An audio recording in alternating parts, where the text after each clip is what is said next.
Bom, eu queria conversar com vocês sobre uma vida integral, falando a partir da vida do Jacó. Do José. José, a história dele começa em Gênesis 37, e depois tem um intervalo que é o Gênesis 38, que é a história de Judá e Tamar, e depois retoma a história dele até o final do livro do Gênesis, quando o José faz os seus irmãos e seu pai todos se lembrarem de que eles vão embora e ele quer que o corpo dele não fique no Egito. A história de José é a história de um jovem interessante sob muitos aspectos. O primeiro aspecto é que ele é um camarada a quem Deus pode dar sonhos. E ele não é um camarada perfeito, muito pelo contrário. Ele é um camarada muito amado pelo pai, né? Principalmente porque ele é o filho de Raquel, a quem o pai amava. Mas justamente esse amor do pai é o ponto forte e o ponto fraco do do José. Porque ele é muito mimado, ele se torna um garoto problema e desperta não só o ciúme, mas mais tarde o próprio ódio e a própria rejeição dos irmãos. Os irmãos não conseguem entender como é que um menino daquele mimado, daquele jeito, que não trabalha, porque ele só vai lá ver o que os irmãos estão fazendo e vem contar para o pai. Como é que Deus pode dar sonhos para esse moço? E como é que Deus pode dar sonhos grandiosos? Porque os sonhos dele são grandiosos. São sonhos nos quais ele está sempre no comando. E ele está no comando, inclusive, da sua própria família. Porque ele sonha os feixes de trigo dos outros, que representam os outros irmãos, se curvando diante do feixe dele. Depois, ele sonha com os astros se curvando diante dele, e nesses astros estão inclusive o pai e a mãe. E ele tem sonhos grandiosos, sonhos de que vai governar, de que vai dominar, de que vai reinar sobre a sua própria família. E ele, no relacionamento com os irmãos, ele é só um garoto mimado. Aliás, muito mimado mesmo pelo pai, a quem o pai dá tudo, que tem vestes chamativas, que o próprio pai teceu, e que fica claro que é o garoto do pai, o filho do pai. Mas ele realmente tem sonhos de Deus. Então, a primeira coisa que a história de José nos fala é de Deus, né? Que Deus não dá sonhos a quem está preparado. Deus prepara aqueles a quem dá sonhos.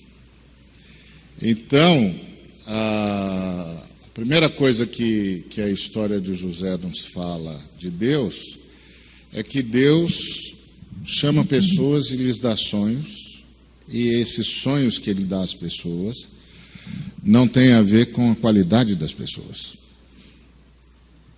Não tem a ver com quanto essas pessoas estão prontas ou não para esses sonhos. Porque o Deus que dá sonho é o Deus que se responsabiliza pela pessoa a quem deu o sonho. E esse é um caso típico, essa é a história de José. José é um garoto imaturo, um filhinho de papai, mas ele tem uma qualidade. Deus pode falar com ele. Ele está lá diante de Deus. Esse segredo de José, a gente vai ver em Abraão também. Qual é a grande qualidade de Abraão? A grande qualidade de Abraão é estar sempre à disposição de Deus, apesar de ter sido um crente relutante durante grande parte da sua vida. Grande parte da vida de Abraão, ele é um sujeito relutante, um sujeito com medo, um sujeito com grande dificuldade de acreditar que Deus ia protegê-lo mesmo, que criou uma série de esquemas para ele se proteger. Mas era o homem que, quando Deus dizia a Abraão, ele respondia: eis-me aqui. E o José, a mesma coisa. José é esse jovem na presença de Deus. E eu penso que essa é a primeira grande lição que todos nós precisamos aprender. Que o segredo é estar à disposição de Deus. Meu irmão mais novo, ele deve estar agora com seus 18 anos, 18 para 19 anos. E esses dias, ele é meu irmão só por parte do meu pai. Meu pai casou-se de novo e ele é meu irmão. Nasceu, eu já tinha, 40 e poucos anos. Um pouco menos, acho que estava entrando nos 40, mais ou menos. E ele nasceu. E aí é um negócio curioso, né? Você tem um irmão que tem uma diferença de mais de 30 anos de você, é um negócio estranho. Não parece uma coisa fácil de administrar. Além de não ser fácil de administrar, é assim, eu e as minhas irmãs somos uma família dele. E os outros irmãos e irmãs dele são outra família dele. É muito complicado. É muito complicado. E aí eu ficava sempre naquela questão de para que lado que ele vai pender quando nós começarmos, cada família começar a falar do que acredita. Né? Para que lado ele vai pender quando os irmãos dele do lado de lá, da parte da mãe, começarem a chamarem-no para o tipo de vida que eles levam, e eu começar a chamá-lo para o tipo de vida que eu levo. Então, diante de quem que ele vai ficar? Né? E a semana passada, ou a semana retrasada, não sei ao certo, ele me telefonou e disse: Ari, eu quero falar com você. Tá bom, vem para casa, vamos conversar. O que está vendo? Aí ele está na fase de ir para a faculdade. E eu que sou o cara que fico no pé dele para ele ir para a faculdade. Eu sou o irmão chato. Os outros irmãos não estão nem aí. Mas eu sou o irmão chato. Não, você vai, não quero saber o que você vai fazer, eu não quero saber o que você está pensando. Eu prometi para o pai, antes dele morrer, que você vai para a faculdade. Eu não quero saber o que você vai fazer, eu não estou lhe perguntando, você vai. Isso é uma promessa, eu prometi para o pai, você prometeu para o pai, eu não quero saber o que você acha. Bom, então a gente tem sempre esses embates. Ele é um bom menino, mas é um menino. E todos nós já o fomos. Alguns continuam, né? Ainda sendo. Então, ele me procurou e disse assim: Ari, eu decidi que eu vou fazer história e quero fazer teologia. Falei: teologia? Aí ele me disse: eu quero fazer teologia. Por quê que você quer fazer teologia? Você nem crê? Aí ele disse, pois é, eu passei a crer. Eu passei a crer. Eu quero seguir esse caminho que você está. Aí eu disse, bom, então senta aí que nós temos uma longa história. Se a gente já tinha longos papos, pode duplicar esse por 10. Nós vamos ter uma longa... Pode sentar que lá vem a história. E aí no meio da conversa ele disse para mim, para entregar a vida a Deus, eu preciso estar preparado. Eu disse para ele, quando o carro quebra, você primeiro conserta o carro e depois leva para o mecânico, ou você leva para o mecânico porque o carro está quebrado? Ele disse, claro, eu levo para o mecânico porque o carro está quebrado. Pois é, isso é que é estar pronto para ir para Deus, é saber que está quebrado. Você sabe que está quebrado? Você sabe que está precisando de conserto profundo, transformador? Essa é a primeira pergunta que eu vou fazer para você. Você sabe que está quebrado? Porque Deus só lida com carro quebrado.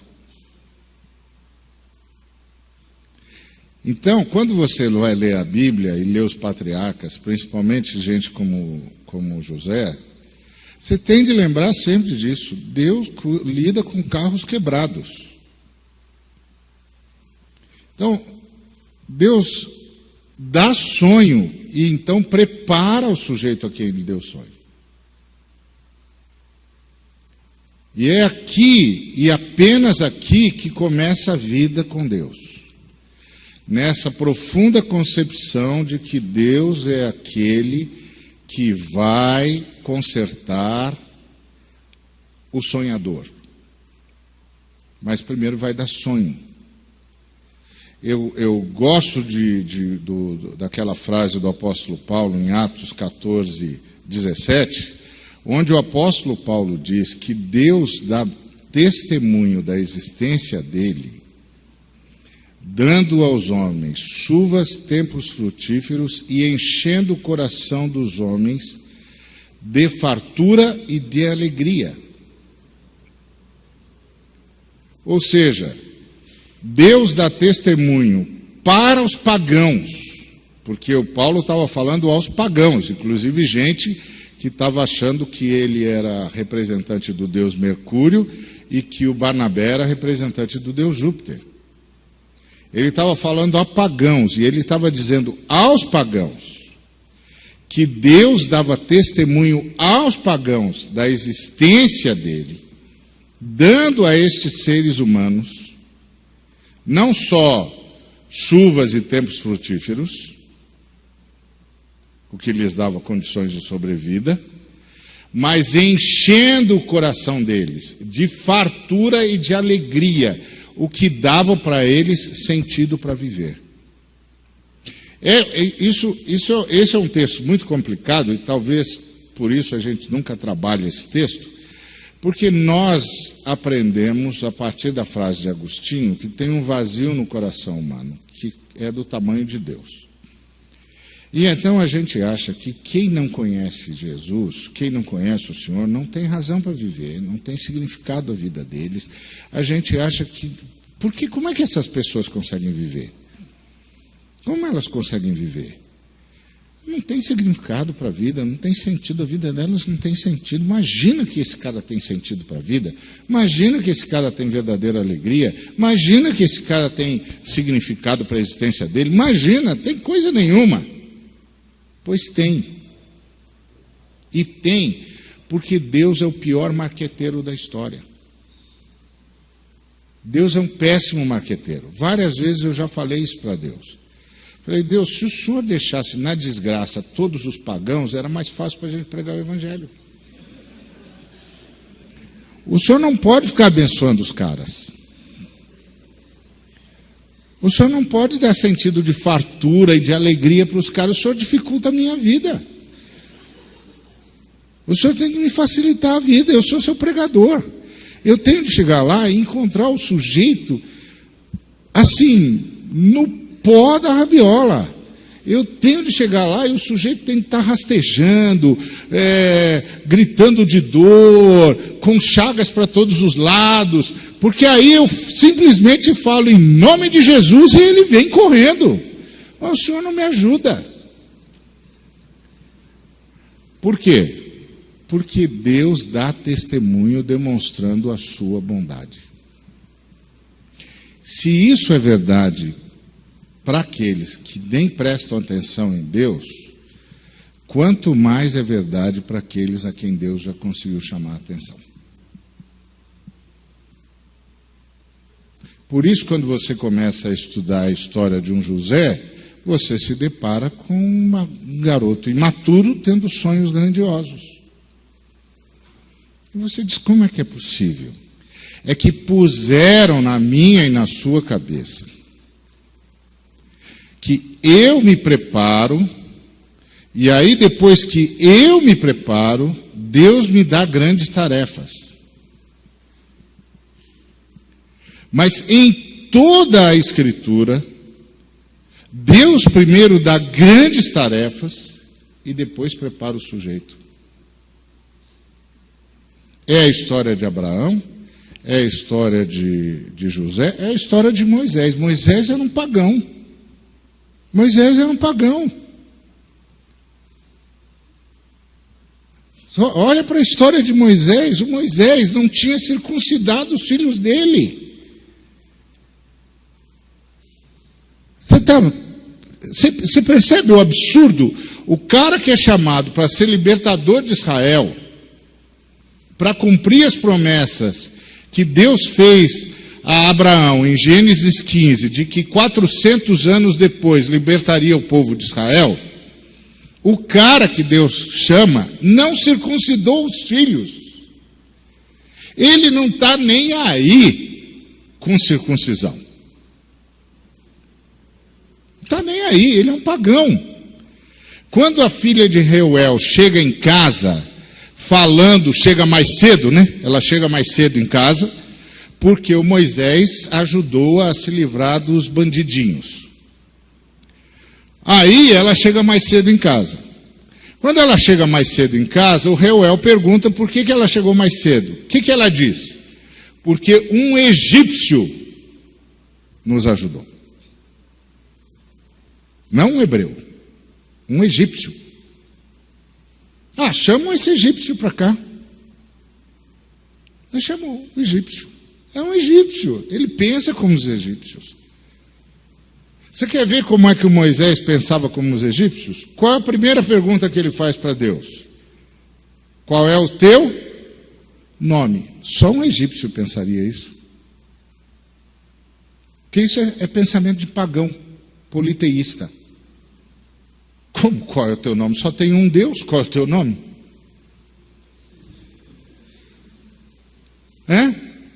Só tem um Deus, Como, qual é o teu nome? Que nome? Só eu existo, cara, não preciso ser nomeado. Só eu que existo. Como, qual é o teu nome? Essa pergunta, qual é o teu nome, é coisa de pagão. É coisa de politeísta, é cara que diz que tem um montão de Deus, então precisa diferenciar. Como é que a gente diferencia os seres humanos? Pelo nome, né? Então, se tem um montão de ser humano, cada ser humano tem que ter uma identificação própria. Se tem um montão de deuses, cada deus tem de ter uma identificação própria. Aí quando ele pergunta, qual é o teu nome, para que eu possa dizer aos anciãos, quando eles me perguntarem, ele provou duas coisas. Primeiro, que não conhecia nada de Deus, era um pagão, e segundo, que não conhecia nada do seu povo. Porque nunca os anciãos de Israel iam perguntar para ele qual é o nome de Deus. Eles o chamavam de o Deus de Abraão, de Isaac e de Jacó. Que nome? É um pagão. Mas a sarça ardeu para aquele pagão. Porque, na verdade, Deus o havia infiltrado na casa de Faraó. Ele era um hebreu infiltrado na casa de Faraó. Deus começou a libertar Israel quando convenceu uma moça a desobedecer o pai. Esse Deus é meio esquisito.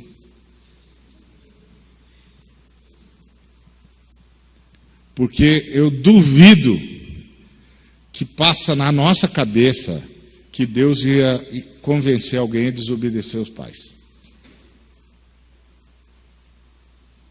Pois Deus começou a libertação de Israel quando convenceu uma moça a desobedecer o pai. Porque o pai daquela moça disse que todos os meninos hebreus tinham de morrer. Ela viu um menino hebreu num cestinho de vime, besuntado, para que ficasse impermeável. Ela reconheceu que era um menino hebreu. Ela tinha de matá-lo afogado. Mas ela virou para a serva e disse: é um menino dos hebreus. Então já sei, é para matar. Que a ordem é clara: mata todo menino hebreu. Aí ela diz: eu vou adotá-lo. Aí a Miriam, rapidinho, diz assim: escuta, eu conheço uma mulher hebreia que acabou de perder o filho e ela tem leite. Você não acha legal combinar as duas coisas? Acho. Leva ela até ele desmamar, depois você traz ele para mim. Desobedeceu o pai. E Deus infiltrava um hebreu na família de Faraó. Por isso, o Moisés entra na presença de Faraó e não tem nenhum soldado metido esperto para parar ele. Você nunca parou para pensar nisso? Como é que um cara representando escravo entra na presença do Faraó, que é considerado Deus, e não tem nenhum soldado que diz: ô meu, onde você pensa que você vai? Quem é você? Todo mundo sabia quem ele era. Eu sou Moisés, cara. Sou príncipe. Eu também sou da família dos deuses. Ninguém me para. Vou falar com meu primo. Dá licença. Você não está vendo o colar? Aliás, eu nem sei porque você não está ajoelhado. Você deu sorte que eu me converti ao Deus eterno e não peço mais aos homens para se ajoelharem. Dá licença, não quero saber quem é você. Você sabe quem eu sou. Pode sair da frente. E eles saíram mesmo. Deus começou a libertar o povo de Israel quando infiltrou um hebreu na casa de Faraó. Assim. Então Deus não é esse mantenedor do status quo que a gente aprende, não. Deus é outra história. Aliás, uma história que nem sempre dá para a gente conviver. É complicado conviver com Deus. É mais fácil conviver com a religião, porque a religião a gente já organizou, entendeu? Então, eu, por exemplo, fui treinado para ser pastor. Eu sei organizar a religião. Sei direitinho, sei dizer para você o que você pode e o que você não pode fazer. Meu maior problema é quando você começa a ouvir Deus, porque aí eu estou perdido. Que Deus está fora de controle. Entendeu? É o bispo lá dos irmãos Karamazov ouvido do Dostoiévski. Falando para Jesus: não vai dar, do seu jeito não vai dar. Você é joia demais com os seres humanos, não dá para controlar assim. Então, quando a gente vai trabalhar essa coisa do Deus que mexe com o ser humano, a gente vai encontrar algumas surpresas. E o José é isso. Então Deus dá sonhos a quem não está preparado para, na nossa cabeça, não está preparado para sonhar. Mas aí é que está a grande pergunta: quem está preparado para ter os sonhos de Deus? Ninguém. Por isso a única resposta a Deus é: eis-me aqui. Eis-me aqui.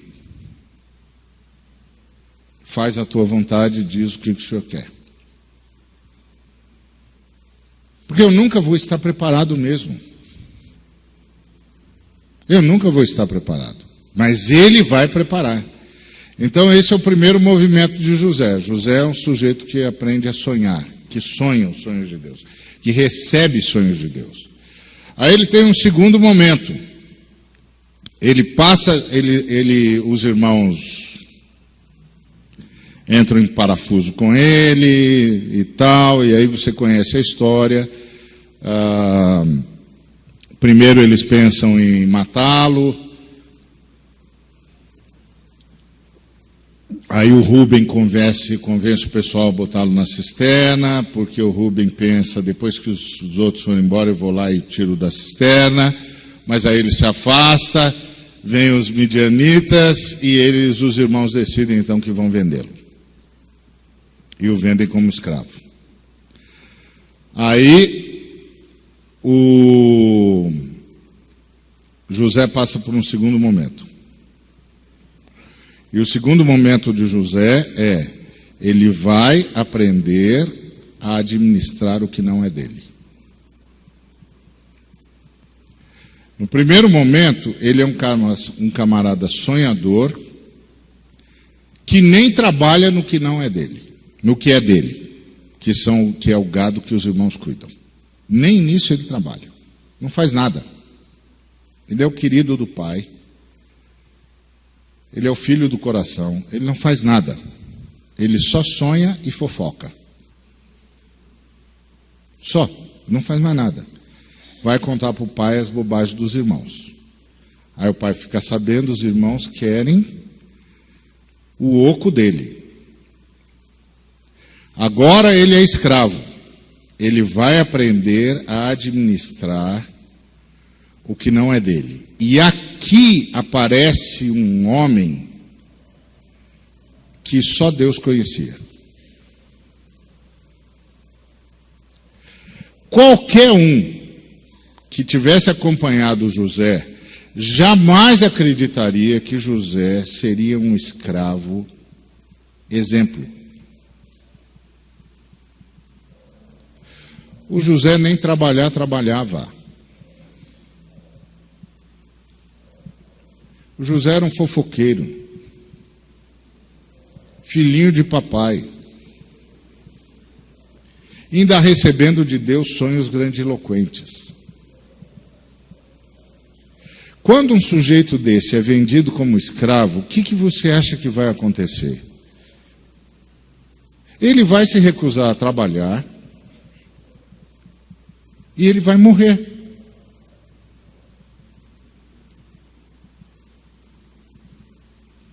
Ponto. Vão matar um escravo que não serve para trabalhar, não serve para nada. Mas ele não só trabalha, como ele se torna um escravo modelo. Ele passa a administrar as coisas, primeiro de Potifar,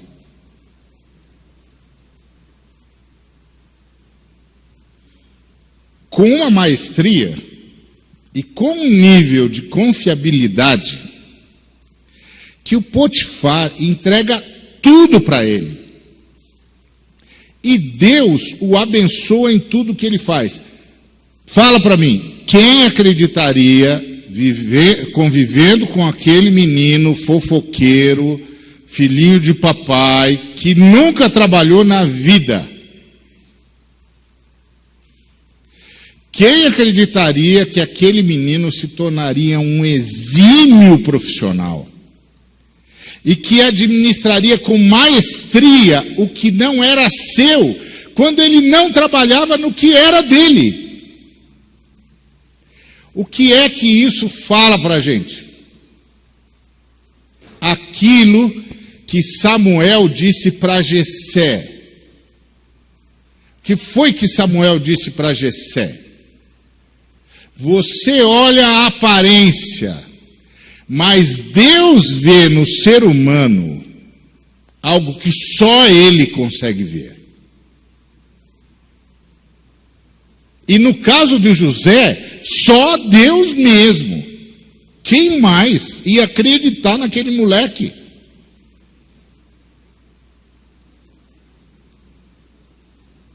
Quem? O que foi que Deus viu nesse garoto que lhe deu esses sonhos?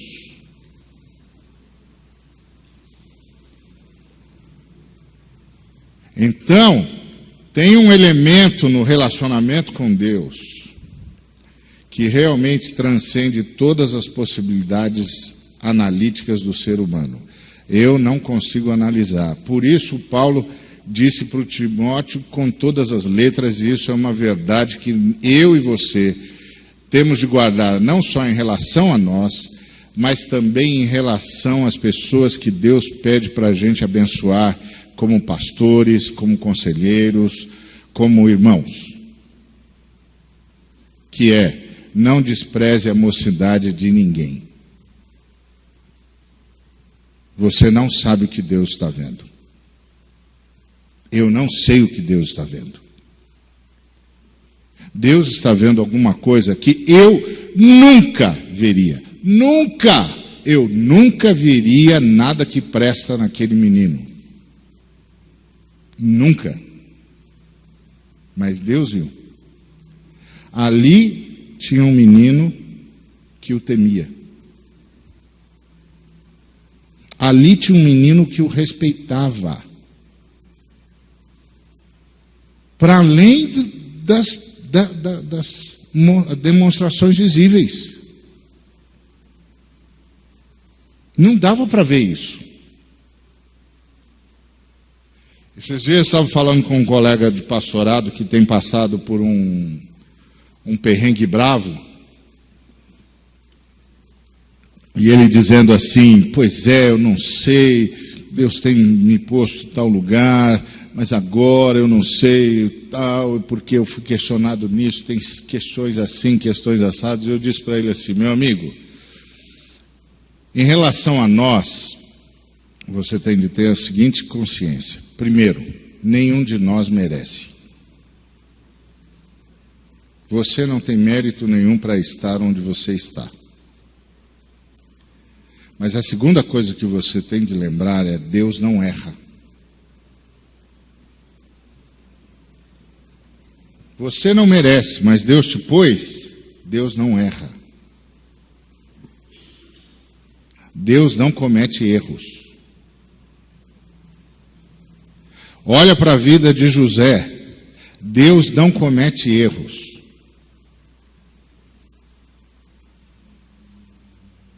Tem algum mérito em José? Nenhum. Tem algum mérito em mim? Nenhum. Tem algum mérito em você? Eu disse para ele, nenhum. Mas Deus pôs você onde você está. Deus não erra. Deus lhe deu sonhos. Deus não erra. Deus não comete erros. São coisas diferentes. Uma coisa é o sujeito se achar. Não, porque Deus me pôs aqui porque eu mereço. Não, não merece não. Tem nada a ver com mérito não, senhor. Não entra nesse caminho, porque esse caminho é um desastre. Esse caminho é um desastre. Não tem mérito nenhum não, senhor. Agora, é você que está aí? É. Foi Deus que pôs? Foi. Então é você mesmo. Deus não erra.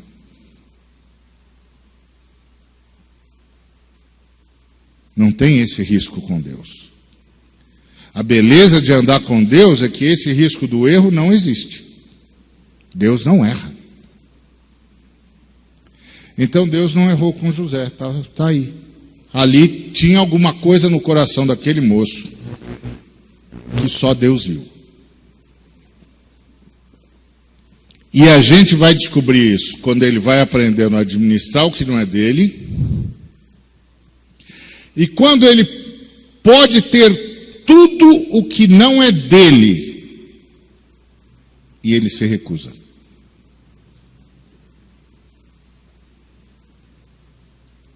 Porque o que a esposa de Potifar oferece para José é que ele possa ter tudo o que não é dele.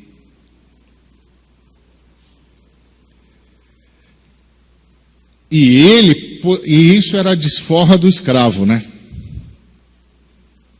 Essa é a desforra do escravo, né?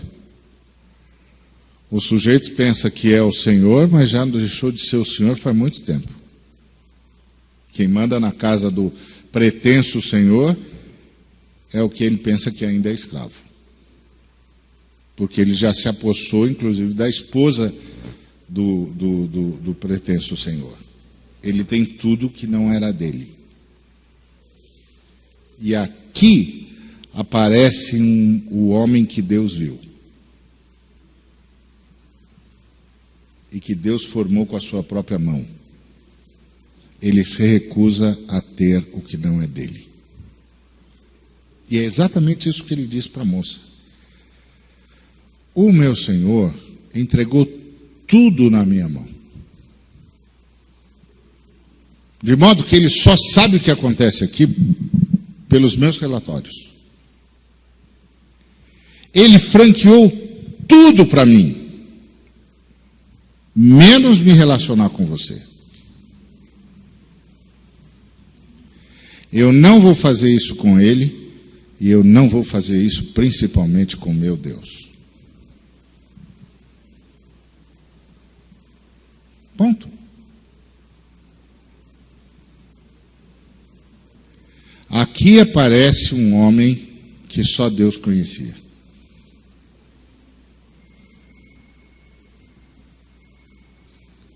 Aqui aparece um homem que só Deus conhecia. O homem a quem Deus formou nas entranhas e a quem deu sonhos. Então, começa a terceira fase do José, que é sofrer pelo que acredita. José está sendo forjado por Deus agora. Primeiro ele está administrando o que não é dele, aprendendo a administrar o que não é dele.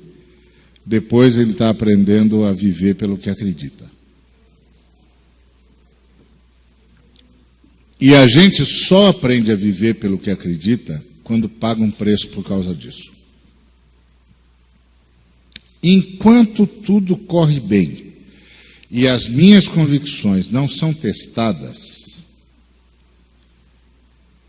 dizer que eu tenho convicções é muito fácil.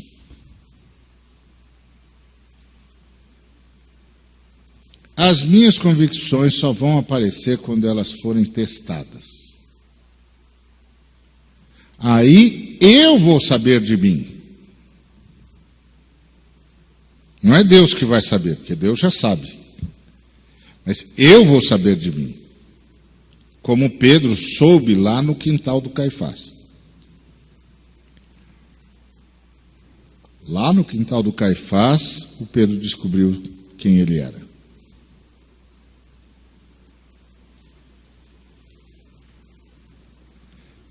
Então é ali que eu vou saber de mim. E foi ali que o José se revelou. Ele vai para a cadeia pelas convicções que tem. E aqui vai aparecendo um José impensável, que é um José para quem Deus não deve nada.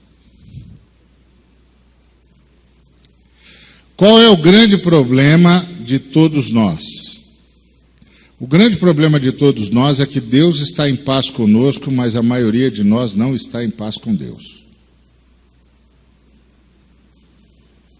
Deus está em paz conosco porque o Senhor Jesus, o Cordeiro Santo, pagou o custo que o princípio eterno de justiça exigia para a gente continuar vivo sendo a gente do jeito que a gente é.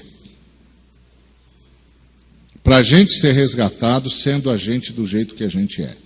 Porque Deus não nos salva daquilo que a gente faz, Deus nos salva daquilo que a gente é. Jesus Cristo não morreu na cruz pelos pecados que a gente comete. Jesus Cristo morreu na cruz porque a gente só sabe cometer pecado. Por causa do jeito que a gente é. Então, aquele moço está sendo forjado por Deus. E a coisa impressionante que aparece é que ele é um sujeito que tem paz com Deus. Não é só um sujeito com quem Deus tem paz, é um sujeito que tem paz com Deus.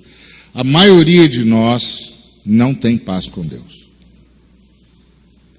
Porque a maioria de nós, confessada ou inconfessadamente, vive como se Deus estivesse devendo alguma coisa para a gente. E assim não dá para ter uma vida integral. Porque é sempre assim, por que está acontecendo comigo? Por que essas coisas me acometeram? Eu sou do Senhor. Por que eu estou sofrendo assim? Por que eu estou sendo tratado desse jeito? Eu sou do Senhor. Quando eu faço esse tipo de consideração, o que eu estou dizendo é que, embora não haja a menor dúvida de que Deus está em paz comigo por causa do sacrifício do Cristo, eu não estou em paz com Deus porque Deus não responde às minhas orações. Deus não resolve os meus problemas. Deus não diz a que veio.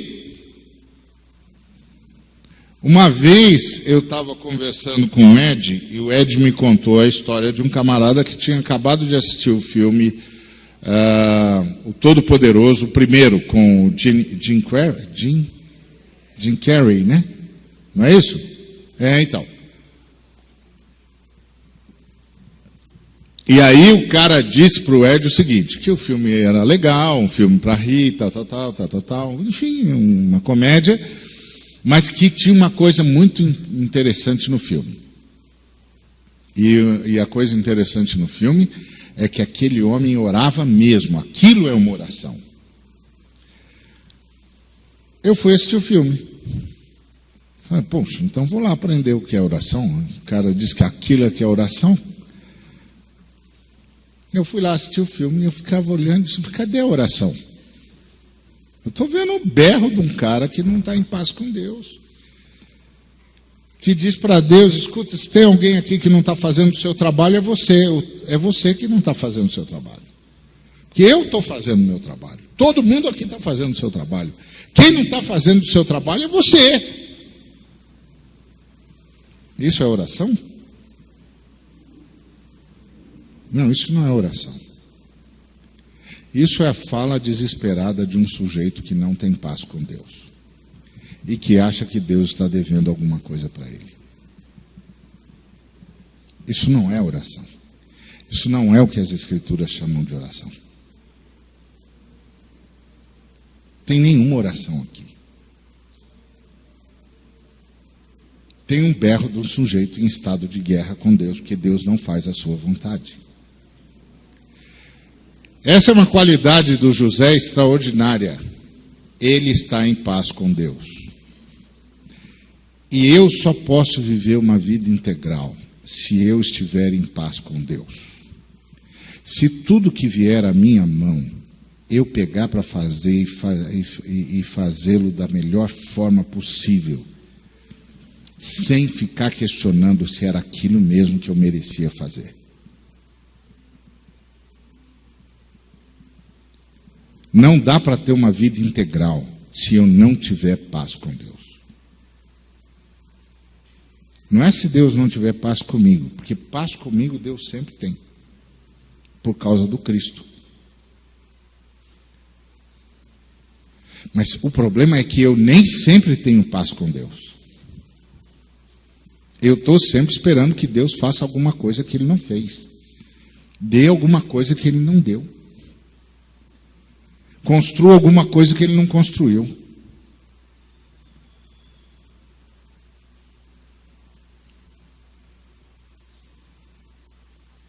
Eu não tenho paz com Deus, dá licença. Eu não vou conseguir viver uma vida integral porque eu não vou conseguir fazer direito aquilo que eu acho que eu não merecia ter de fazer.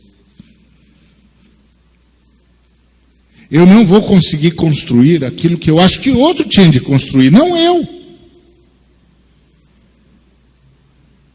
Eu não vou conseguir prestar serviço que na minha cabeça era outro cara que tinha de prestar esse serviço.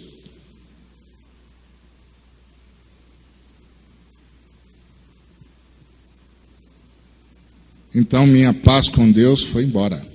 A paz de Deus para comigo não foi, mas a minha para com ele foi. Então uma das coisas que mais impressiona no José é que o José é um sujeito em paz com Deus. E um sujeito em paz com Deus é um sujeito para quem que tenha consciência de que Deus não lhe deve nada. Viver é um privilégio que Deus me concedeu. Salvação, então, Deus não me deve nada. O que vier à minha mão, eu farei como culto a Ele. Ponto. José era assim. Ele fazia tudo como um culto a Deus, porque ele tinha paz com Deus. Deus não lhe devia nada. Então, ele passa a ser um sujeito que vai trabalhar no que não é seu e administrar o que não é seu. Vai aprender a administrar o que não é seu. Vai aprender a prestar contas, porque tem de prestar contas. Você é escravo, você tem de prestar contas. O sujeito te deu algo para administrar, você tem de prestar contas. Não dá para viver sonhando com um dia em que eu não terei de prestar contas para ninguém. Gente que não tem de prestar contas para ninguém não é gente confiável.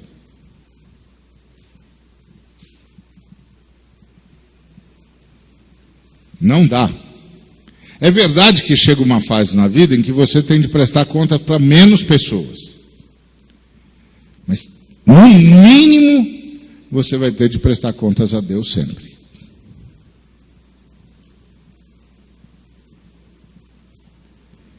Então, não tem jeito. Então o José vai aprendendo a prestar contas, o José vai aprendendo a administrar o que não é seu, a dar resultados. Depois ele vai aprendendo o que significa ter convicção, porque vai sofrer pelas convicções que tem.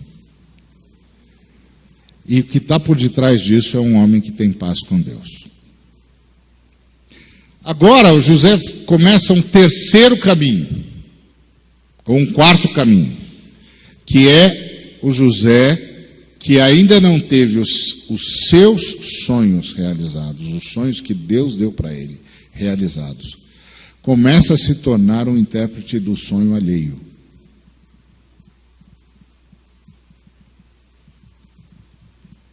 Extremamente curioso isso.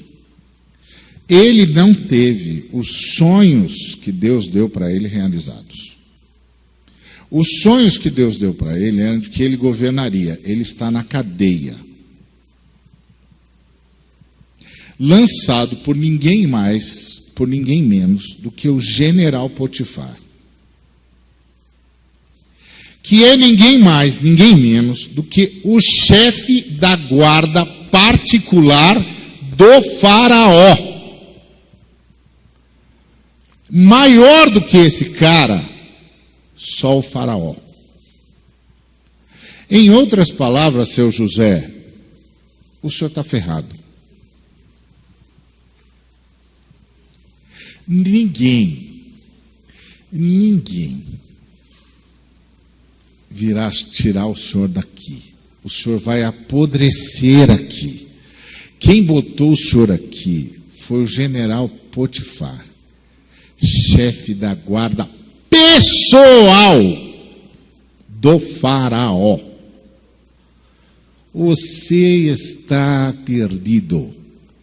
Esquece. Você vai apodrecer aqui. Aí acabou o sonho.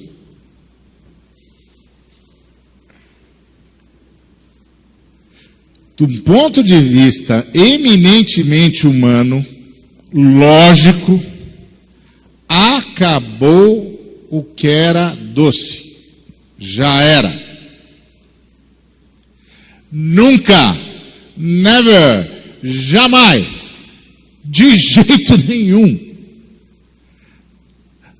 Mas não é no Egito, é em outro lugar. Não tem outro lugar, moço. Você não vai sair da cadeia. Você não vai sair da cadeia. Você está roubado, não tem a quem apelar.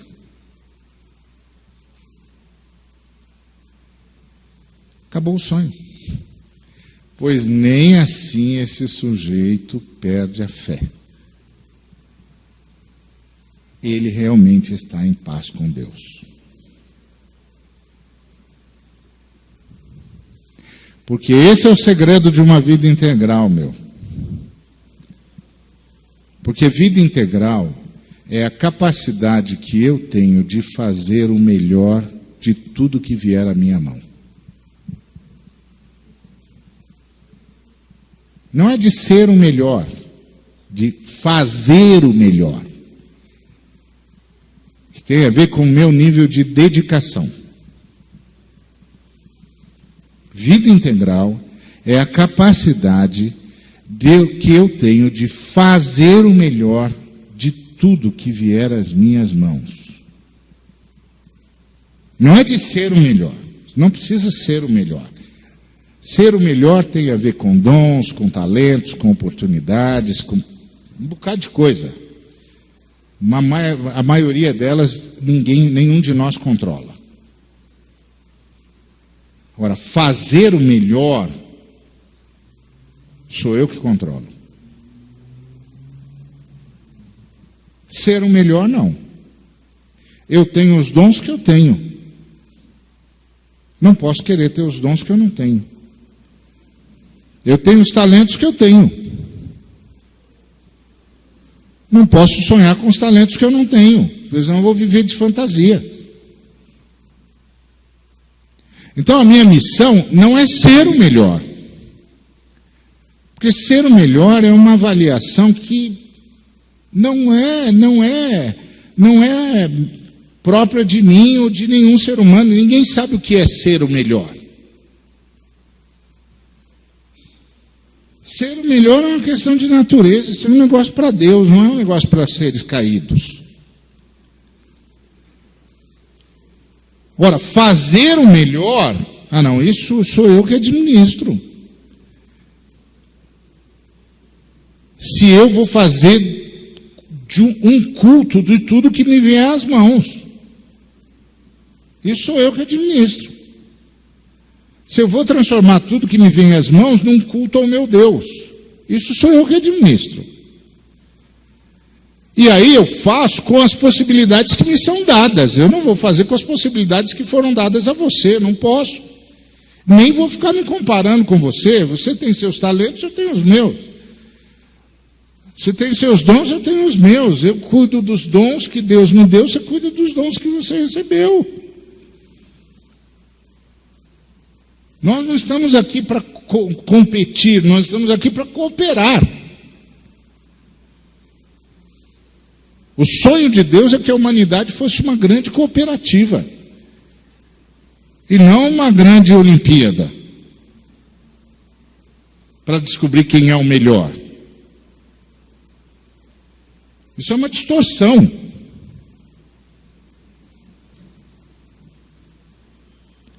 Então, esse homem, seu José, de repente tem dois prisioneiros com ele, o copeiro e o padeiro. E esse moço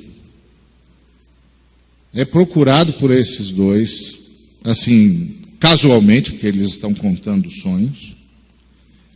E ele, que não teve nenhum dos sonhos que recebeu cumpridos, E que poderia ser o cara que diz assim: olha, não acredita nesse negócio de sonho não, viu?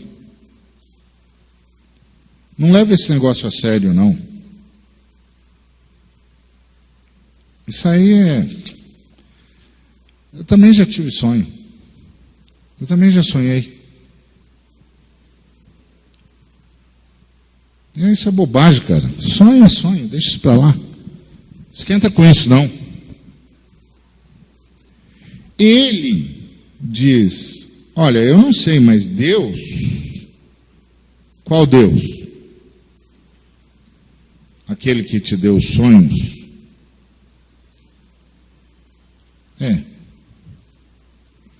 Sonhos que nunca vão se realizar? Do ponto de vista humano. Do ponto de vista humano. E essa é a outra qualidade que Deus trabalha. Fé. Fé é a superação das circunstâncias. Não é a ordem às circunstâncias, porque agora tem uns caras ensinando que fé dá ordem para a circunstância. Eu amarro, eu exijo, eu trago a realidade, eu determino. Não é dar ordem para as circunstâncias, é superação das circunstâncias. Porque a fé é certeza do que não se vê.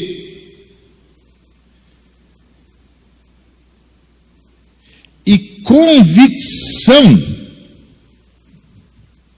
é certeza do que se espera e convicção do que não se vê.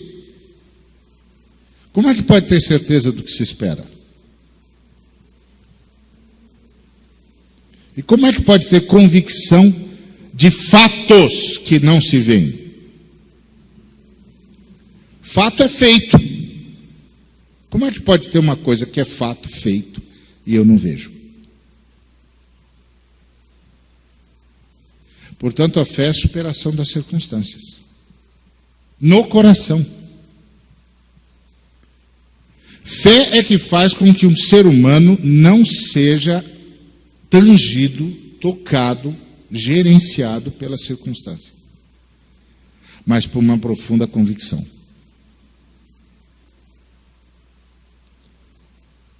E é isso que a gente encontra nesse moço.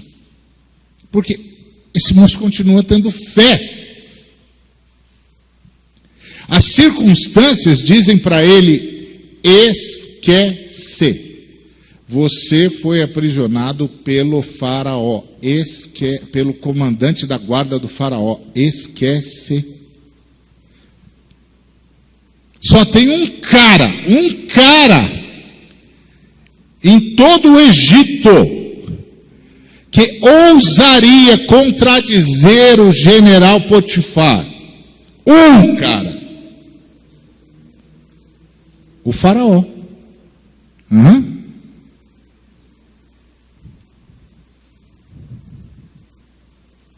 Então, meu, esquece. Pois esse homem tem paz com Deus. Porque a paz com Deus é quando eu continuo acreditando em Deus contra as circunstâncias. Quando eu digo com todas as letras, não são as circunstâncias que determinam a minha vida. Quem determina a minha vida é a palavra de Deus, como Jesus disse para o diabo. Não é só de pão que vive o homem, mas de toda palavra que sai da boca de Deus. Eu não ouvi nenhuma palavra da boca de Deus. Enquanto Deus não falar, eu fico onde estou. Você está com fome e você já está no estertor, hein? 40 dias, xará, você já está no estertor, hein? Você já está fazendo hora extra aqui. Eu vivo daquilo que Deus disser. Eu não ouvi Deus falar, ponto. Quando ele disser, eu faço. Ele não disse. Então, uma vida integral é uma vida com esse nível de fé. Fé é superação das circunstâncias, do ponto de vista da mediação histórica. As circunstâncias são contra José, mas José está em paz com Deus.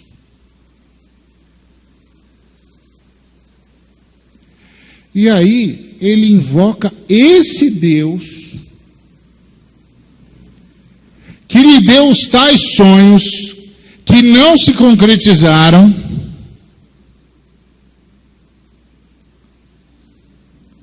para interpretar sonhos que não são seus.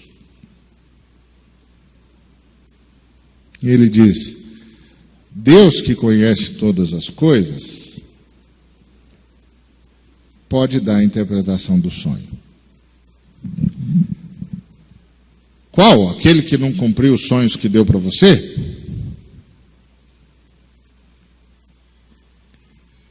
E isso revela uma outra coisa do José.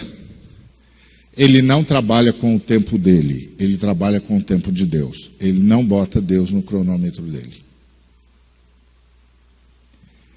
O que o José está dizendo é o seguinte: Deus não está na minha agenda. Eu é que estou na agenda de Deus.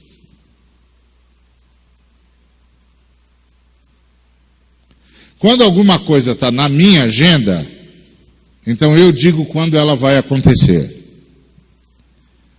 Quando sou eu que estou na agenda de outro, é o outro que diz o que é que vai acontecer e quando. Só dá para ter vida integral se eu me compenetrar do fato de que Deus não está na minha agenda. Eu é que estou na agenda de Deus.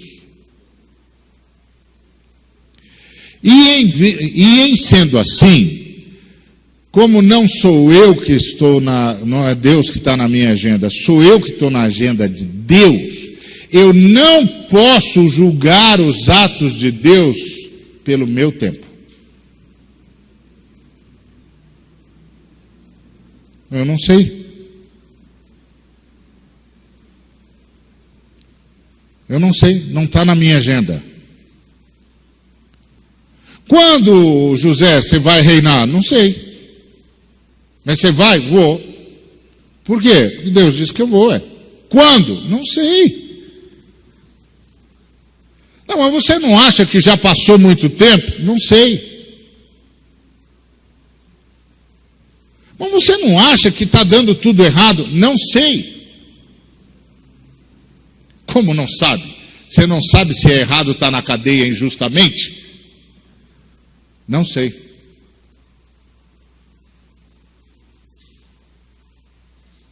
Quer dizer, sei, mas não sei. Sei, é injusto, mas não sei, do ponto de vista da agenda de Deus, o que é.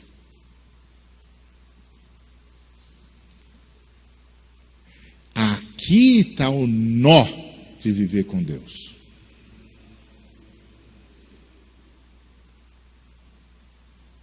Eu sei, mas não sei. Não, eu sei que é injustiça. Mas não sei o que é isso na agenda de Deus. Eu sei que está errado. Mas não sei o que é isso na agenda de Deus. Por isso eu estou cooperando com o carcereiro em tudo que ele pede, porque o carcereiro não tem nada a ver com isso.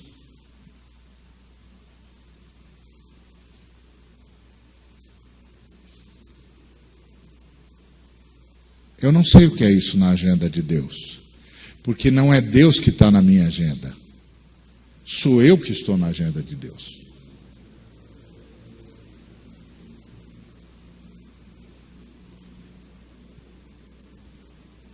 Não sei. É tempo de mais, é tempo de menos, já passou o tempo, não passou, está na metade do caminho, já andei 1/3, 2/3. Não sei. Não sei. Não é minha agenda.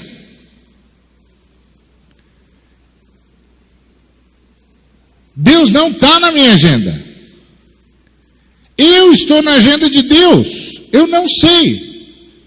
Eu sei que é injusto, mas eu não sei o que é isso na agenda de Deus. Eu sei que está errado, mas eu não sei o que é isso na agenda de Deus.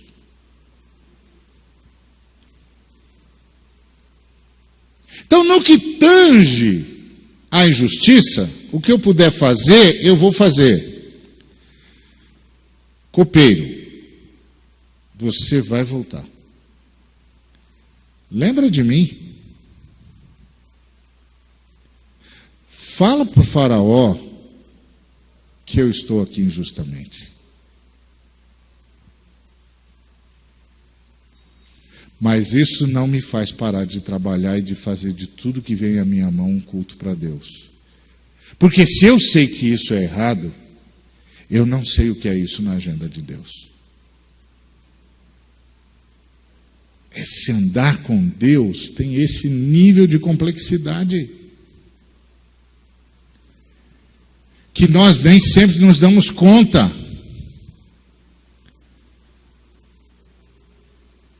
Então, o que vier à minha mão, eu vou fazer como um culto a Deus. Mas você está cooperando com o sistema. Que sistema? O que o carcereiro tem a ver com isso?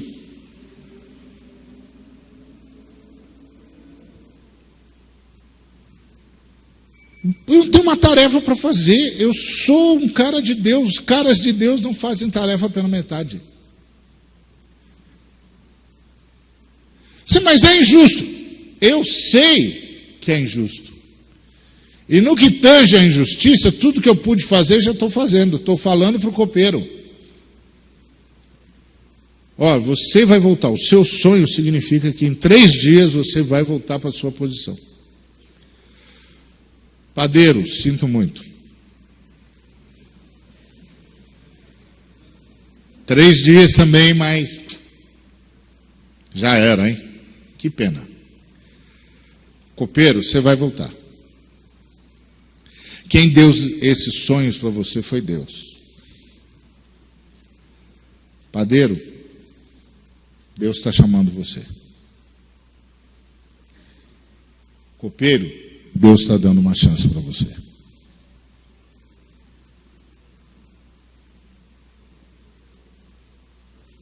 É a agenda de Deus, meu amigo. É a agenda de Deus. Copeiro, quando você voltar a servir o faraó, lembra de mim. Fala para ele que eu estou injustamente preso. Percebeu? A agenda de Deus é outro departamento. E aí, finalmente, Deus dá um pesadelo pro faraó, né?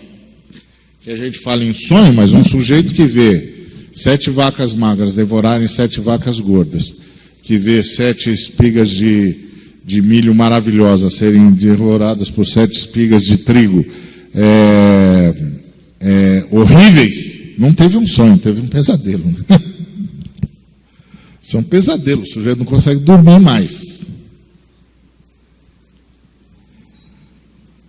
Aí ele chama todo mundo para revelar para ele, ninguém revela.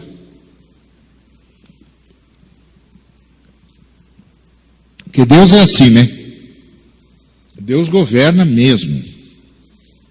É Elias e Baal lá, né? Você quer me dizer que o demônio não tem poder para fazer descer fogo do céu?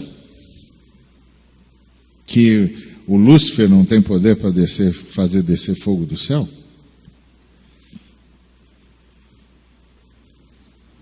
A hora que os profetas de Baal gritaram por Baal, o Lúcifer podia ter feito isso assim, ó. Mas o Altíssimo disse: não ousem.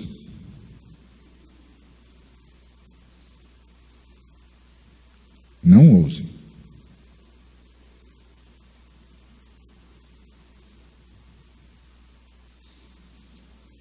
É como o gadareno. Os demônios, tão logo foram para os porcos, provocaram morte. Por que não mataram o gadareno? Uma voz no universo disse: só até aí. Só até aí. Eu vou aí buscar esse homem. Não ouse. Tem um Deus só no universo. Tem um Senhor só no universo. Tem mais seres poderosos no universo. Mas tem um Deus só no universo. Tem um Senhor só no universo. José sabia disso. Não, porque o Potifar... Não sei quem é o Potifar, moço.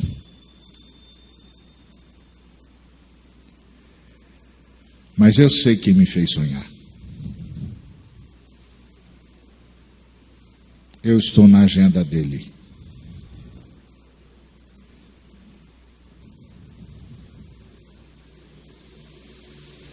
É isso. É assim você vai vivendo uma vida integral. Porque aí você vê um ser humano que você precisa ajudar, você vai lá e ajuda. Você vê uma sociedade que precisa ser influenciada, você vai lá e influencia. Você vê algo que precisa ser construído, você vai lá e constrói. Porque você está em paz com Deus. Não é só Deus que está em paz com você, você está em paz com Deus. E estar em paz com Deus é acreditar que Deus cumpre a sua agenda.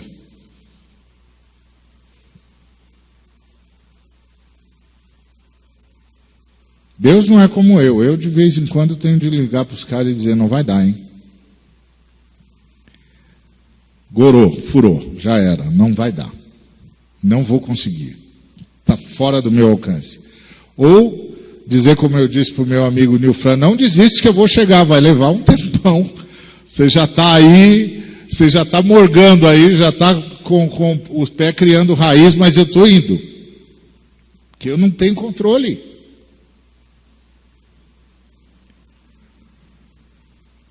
Mas Deus tem. Deus tem. Ele vai cumprir a agenda dele. Então, aí finalmente o moço tem um pesadelo lascado. E o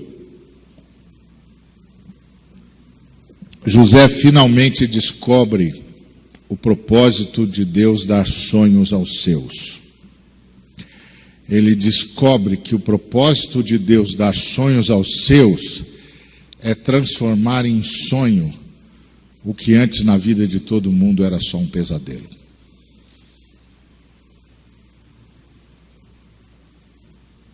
Foi o que ele fez.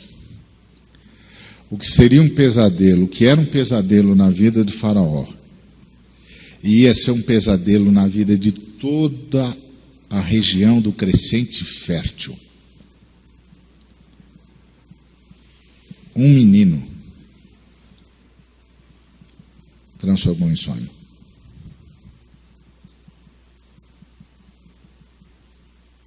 Porque ficou dentro da agenda de Deus. Viveu uma vida integral. E uma vida integral é uma vida vivida a cada dia, em todas as circunstâncias, e não apenas nas circunstâncias que eu gosto. Não só nas circunstâncias que eu acho justas. Não só nas circunstâncias que eu acho válidas. Não só nas circunstâncias que eu sei que são válidas. Porque eu sei, isso aqui é uma injustiça. Sim, mas o fato disso aqui ser uma injustiça vai mudar o quê no fato de eu ser o que eu sou.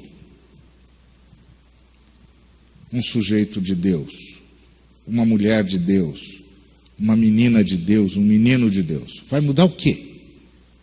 Nada. Nada. Na minha identidade, ninguém mexe. A minha identidade foi construída por Deus. Nada. Absolutamente nada. Eu vou continuar sendo quem eu sou. Não é o pecado de quem quer que seja que vai movimentar a minha história. Minha história é movimentada pelo meu Deus, o Deus do universo. Por isso eu posso viver uma vida integral.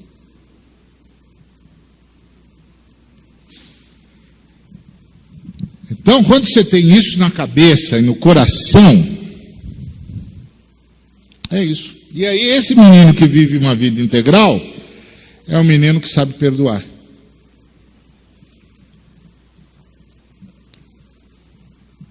E ele ensina uma coisa, alguém chamou a atenção para isso de forma brilhante. Ele primeiro perdoa, depois vai discutir a situação. A gente muitas vezes é tentado a primeiro discutir a situação, depois eu vejo se perdoa. Ele primeiro perdoa, depois vai discutir a situação. Porque perdão, para nós, é um fruto, não é um esforço. Pode parecer um absurdo o que eu estou dizendo, mas está na nossa oração. A oração nossa é assim: Pai, perdoa-nos e nós perdoaremos. Não. A nossa oração é: Pai, perdoa-nos como nós temos perdoado. Nós temos perdoado? É o nosso fruto. Quem está em paz com Deus, perdoa. E perdoa porque seja lá o que for que tenha ali acontecido, não mexe na agenda de Deus para ele.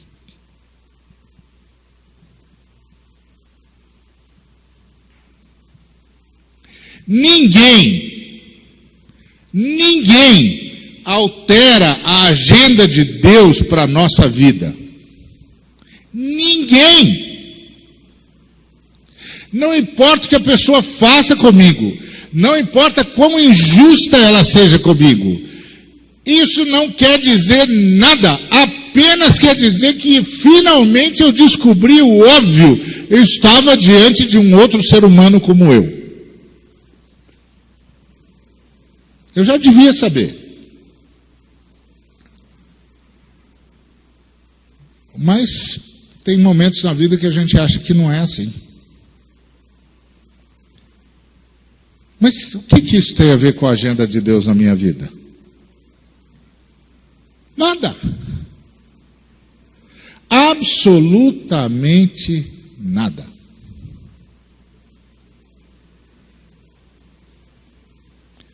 Por isso, nós perdoamos como um fruto, como somos perdoados. Uma vida integral é uma vida que não pode ser abalada pelo pecado alheio. Pode sofrer, e sofrerá mesmo. Eu posso dizer isso com todas as letras, sofrerá mesmo. Isso é uma coisa. Outra coisa é achar que a vida acabou, que eu mudei, que o destino foi ingrato comigo e que Deus não está nem aí comigo. A agenda de Deus continua intacta.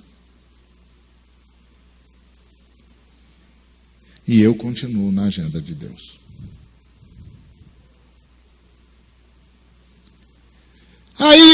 Isso é mais um ato humano, né, meu?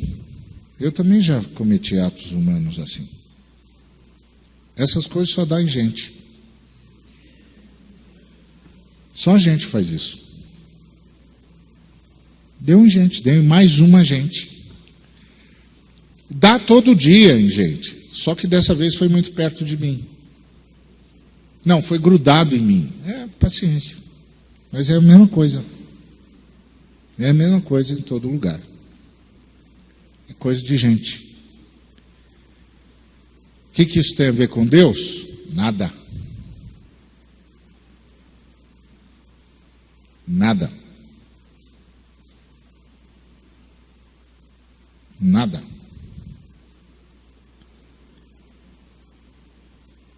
Não, mas ele não obedeceu. Exato, não obedeceu Deus.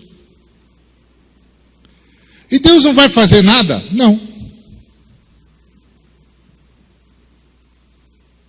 E por que Deus não vai fazer nada? Porque ele disse que essa era a era da transgressão mesmo. Não, ele não disse lá em 2 Coríntios 5,19, Deus estava em Cristo reconciliando consigo o mundo, não imputando aos homens as suas transgressões e nos confiou a palavra da reconciliação. Essa é a era da transgressão. E Deus não vai imputar ao sujeito a sua transgressão. Ponto. Porque Deus está dando ao ser humano a chance de se arrepender. Ele não vai fazer nada? Não. Quem vai fazer? Eu vou fazer. Mas ele não vai fazer nada. E até onde você pode fazer? Até onde isso não o ofenda. Você brincou? Não, nem brincalhão eu sou.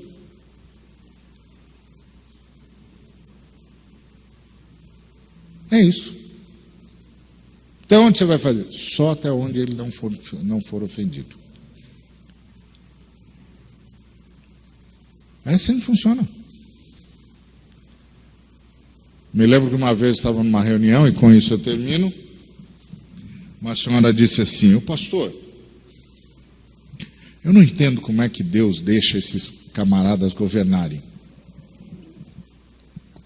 Falei, Deus não, a gente, né? Não, mas tudo que acontece é segundo a vontade de Deus. Falei, não, senhora. Não, senhora. Não acontece tudo segundo a vontade de Deus, não, senhora. A senhora mesmo nunca desobedeceu Deus? Bom, então. Quando a senhora desobedeceu Deus, estava acontecendo a vontade de Deus? Minha senhora, o fato de eu desobedecer Deus não significa que os propósitos de Deus não vão acontecer. Porque Deus vai interferir todas as vezes que precisar interferir para que aquilo que Ele decidiu que vai fazer para o bem da humanidade aconteça. Agora, a senhora diz que quer dizer que quando eu sei que estou desobedecendo a Deus, eu estou fazendo a vontade de Deus? Não, minha senhora.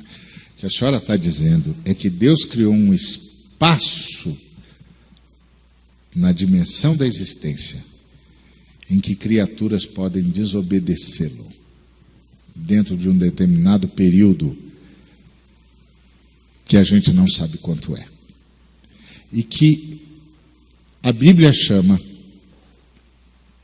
de o tempo da transgressão. O tempo em que os gentios pisarão os átrios de Deus. Eu não sei quanto tempo é isso, minha senhora. Nem eu, nem a senhora. Aliás, é bom deixar de pisar já. Opa! Que pode ser daqui a pouquinho. Mas enquanto estiver no tempo dos gentios, minha senhora, no tempo da transgressão, é tempo de conversão. Porque se é tempo de transgressão dos gentios, minha senhora, também é tempo de conversão dos gentios. Eu sou uma prova viva disso, minha senhora. Eu sou um gentio que fui convertido nesse tempo. Não tem nada a ver com Deus não, minha senhora. Tem que ver com a gente. E Deus não vai julgar essa gente? Ele não, minha senhora. Mas nós vamos, na próxima eleição, nós vamos julgar todo esse mundo aí. Vamos botar essa coja para ir trabalhar, para ver se ganha vida trabalhando. Nós que temos de fazer isso, minha senhora. Nós que temos de nos organizar e nós temos de derrubar esses caras. Deus, minha senhora, está dando a esses caras a mesma chance que está dando a nós,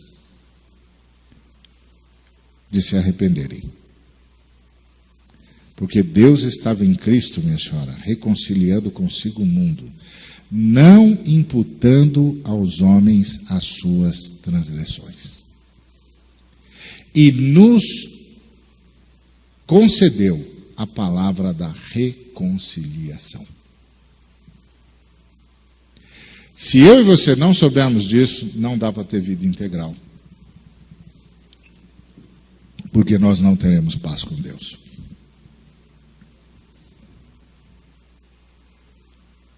Então, é isso que eu queria dizer sobre vida integral, a partir do nosso amigo José, que eu espero, na eternidade, ter um longo papo com ele. E sei que você também espera. Tudo bem, eu pego a senha, fica tranquilo. Então, Deus nos abençoe.